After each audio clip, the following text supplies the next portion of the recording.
ತಿರುಪತಿ ತಿರುಮಲ ವೆಂಕಟೇಶ್ವರನ ಸನ್ನಿಧಿಯಲ್ಲಿ ಕರ್ನಾಟಕದ ಹೆಸರಿನಲ್ಲಿ ನಿತ್ಯವೂ ಮೊದಲ ಆರತಿ ನಡೆಯುತ್ತೆ. ಅಂದರೆ ಅದು ಮೈಸೂರಿನ ಹೆಸರಿನಲ್ಲಿ ನಡೆಯುವಂಥ ಮೈಸೂರು ಆರತಿ ಅಂತೇಳಿ ಅದನ್ನು ಕರಿತೀವಿ. ಆದರೆ ಈ ಮೊದಲ ಆರತಿಯ ಬಗ್ಗೆ ಮುಖ್ಯಮಂತ್ರಿ ಡಿ ಕೆ ಶಿವಕುಮಾರ್ ಅವರು ಕೊಟ್ಟಂತಹ ಹೇಳಿಕೆಗೆ ಕೆಲವರು ಒಗ್ಗರಣೆ ಹಾಕಿ ಟ್ವಿಸ್ಟ್ ಕೊಟ್ಟು ವಿವಾದದ ಕಿಚ್ಚು ಹಚ್ಚಿದ್ದಾರೆ.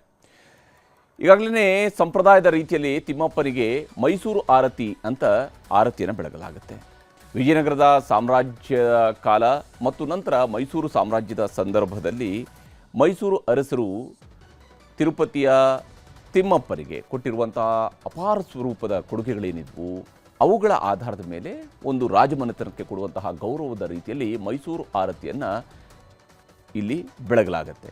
ಹಾಗಾಗಿನೇ ತಿರುಪತಿಯ ಗರ್ಭಗುಡಿಯೊಳಗೆ ಬೆಳಗುವ ದೀಪಕ್ಕೆ ರಾಜ್ಯದ ತುಪ್ಪನೇ ಹೋಗುವಂಥದ್ದು. ಮೈಸೂರು ಸಂಸ್ಥಾನದಿಂದ ಸುದೀರ್ಘ ಕೊಡುಗೆಯನ್ನು ಗೌರವಿಸಿ ಮೊದಲ ಆರತಿಯನ್ನು ರಾಜ್ಯದ ಕಡೆಯಿಂದ ಅಂದರೆ ಮೈಸೂರು ಆರತಿ ಹೆಸರಲ್ಲಿ ಸಲ್ಲಿಸಲಾಗ್ತಾ ಇತ್ತು.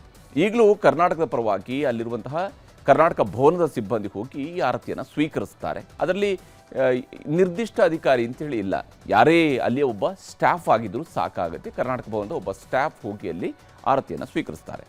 ಈಗ ಇದೇ ಆರತಿ ವಿಷಯವಾಗಿ ಸಿಎಂ ಡಿ ಕೆ ಶಿವಕುಮಾರ್ ಅವರು ಹೊಸದೊಂದು ಸಂಪ್ರದಾಯದ ರೀತಿಯಲ್ಲಿ, ಅಂದರೆ ಇದು ರಾಜ್ಯಕ್ಕೆ ಸಿಗ್ತಾ ಇರುವಂಥ ಗೌರವ ಆಗಿರೋದ್ರಿಂದಾಗಿ ಕರ್ನಾಟಕದ ಪರವಾಗಿ ಆ ದಿವಸ ಯಾರು ತಿರುಮಲಕ್ಕೆ ಹೋಗಿರ್ತಾರೋ ಅದು ಯಾರೇ ಆಗಿರಲಿ, ಅದು ಶಾಸಕರಾಗಿರಲಿ, ಸಚಿವರಿಗಾದರೆ ಬೇರೆ ರೀತಿಯಂಥ ಅವಕಾಶಗಳಿದ್ದೇ ಇರ್ತವೆ. ಶಾಸಕರು, IAS IPS ಅಧಿಕಾರಿಗಳು ಅಥವಾ ನ್ಯಾಯಮೂರ್ತಿಗಳು ಅಥವಾ ಮೇಯರು, ಹೀಗೆ ಯಾರು ಇರ್ತಾರೋ ಅಥವಾ ತಹಶೀಲ್ದಾರ್, ಈ ರೀತಿಯಾಗಿ ಯಾರಿಗೆ ಹೋದಾಗ ಅವ್ರಿಗೆ ಈ ಒಂದು ಆರತಿಯನ್ನು ಸ್ವೀಕರಿಸೋದಕ್ಕೆ ಅವಕಾಶವನ್ನು ಕಲ್ಪಿಸುವುದಾಗಿ ಘೋಷಣೆಯನ್ನು ನಿನ್ನೆಯಷ್ಟೇ ಮಾಡಿದರು.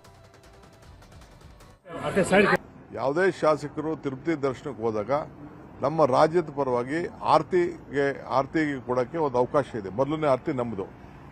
ಏನು ಆ ತಟ್ಟೆನ ತೆಗೆದುಕೊಂಡು ಹೋಗಿ ಆ ಅಧಿಕಾರಿಗಳು ಅವ್ರಿಗೆ ಸಪೋರ್ಟ್ ಮಾಡ್ತಾರೆ. ಅದಕ್ಕೊಂದು ಗೈಡ್ಲೈನ್ಸ್ ಇದೆ. ಆ ಗೈಡ್ಲೈನ್ಸ್ನ ನಮ್ಮ ಪ್ರೋಟೋಕಾಲ್ ಪ್ರಕಾರ ನಾವು ಮಾಡ್ತೀವಿ.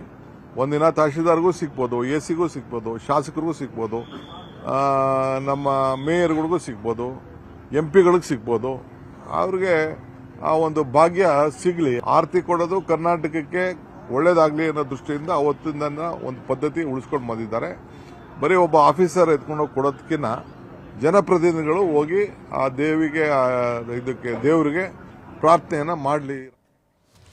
ಇಷ್ಟಕ್ಕೂ ಇದೆಲ್ಲವೂ ಕೂಡ TTD ಅವರ ಗೈಡ್ಲೈನ್ಸ್ನಂತೆಯೇ ನಡೆಯುತ್ತೆ. ರಾಜ್ಯದಿಂದ ಯಾರೇ ಜನಪ್ರತಿನಿಧಿ ಅಧಿಕಾರಿಗಳು ಹೋದರೂ ಕೂಡ ಆರತಿ ಭಾಗ್ಯ ಸಿಗಬೇಕು ಅಂತಷ್ಟೇ ಮುಖ್ಯಮಂತ್ರಿಯವರು ಹೇಳಿದ್ದು. ಇದರ ನಡುವೆ TTD ಸದಸ್ಯರು ಇದು రాజకీయ ಮಾಡ್ತಾ ఇದ್ದಾರೆ ಅನ್ನುವಂತಹ ఆక్షేపవನ್ನ ఎత్తిದ್ರು. ఏదైతే కామెంట్ చేశాడో అవగాహన లేక చేసినట్లుంది.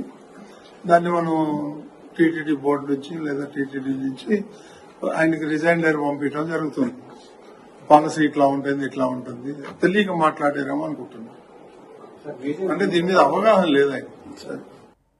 ಒಂದು ಕಡೆ ಕೆಲ TTD ಸದಸ್ಯರು ವಿರೋಧ ವ್ಯಕ್ತಪಡಿಸಿದರೆ ಕೆಲವರು CM ನಿರ್ಧಾರವನ್ನು ಸ್ವಾಗತಿಸಿದ್ದಾರೆ. CM ಡಿ ಕೆ ಶಿವಕುಮಾರ್ ಅವರ ಹೇಳಿಕೆಯನ್ನು ತಪ್ಪಾಗಿ ಅರ್ಥ ಮಾಡ್ಕೊಂಡಿದ್ದಾರೆ ಅಷ್ಟೇ, ಎಲ್ಲ ಸರಿ ಹೋಗುತ್ತೆ ಅಂತ TTD ಸದಸ್ಯರಾಗಿರುವಂತಹ ನರೇಶ್ ಸ್ಪಷ್ಟನೆಯನ್ನು ಕೊಟ್ಟಿದ್ದಾರೆ. ಹೈಯೆಸ್ಟ್ ಡಿಗ್ನಿಟರಿ ಅವತ್ತು ಯಾರು ಇರ್ತಾರೋ, ಕರ್ನಾಟಕದಿಂದ ಯಾರು ಹೈಯೆಸ್ಟ್ ಡಿಗ್ನಿಟರಿ ಇರ್ತಾರೆ ಅವ್ರಿಗೆ ಅದನ್ನ ಆರತಿನ ತಗೊಳೋ ಅಂತ ಒಂದು ಇದಾಗ್ಲಿ, ಅಂದ್ರೆ they will attend, designated officer ಮಾಡಬೇಕು, ಅದನ್ನ ಅವ್ರು ಮಾಡ್ತೀನಿ ಅಂತ ಅಂದಿದ್ದಾರೆ. ಈಗ ಅದು ಕರೆಕ್ಟ್, ಅದು ಶ್ಲಾಘನೀಯ, ಅದಕ್ಕೆ ನಮ್ದೆಲ್ಲರದು ಸಹಮತ ಇದೆ.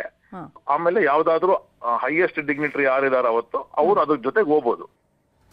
ಇನ್ನು ಈ ವಿಚಾರಕ್ಕೆ ಸಂಬಂಧಪಟ್ಟಂತೆ TTDಯ ಸಭೆಯೂ ಕೂಡ ಇವತ್ತಾಗಿದೆ, ಬೋರ್ಡ್ ಮೀಟಿಂಗ್ ಕೂಡ ಆಗಿದೆ. ಮುಖ್ಯಮಂತ್ರಿ ಡಿ ಕೆ ಶಿವಕುಮಾರ್ ಅವ್ರಿಗೂ ಕೂಡ ವಿವರಣೆಯನ್ನು ಕೊಟ್ಟು ಯಾವ ರೀತಿಯಲ್ಲಿ ಸರ್ಕಾರ ಒಂದು ಪತ್ರವನ್ನು ಅವರಿಗೆ ಕೊಡುತ್ತೋ ಅದರ ಆಧಾರದ ಮೇಲೆ ನಿರ್ಧಾರವನ್ನು ಕೈಗೊಳ್ಳೋದಕ್ಕೆ TTDಯಲ್ಲೂ ಕೂಡ ನಿರ್ಧರಿಸಲಾಗಿದೆ.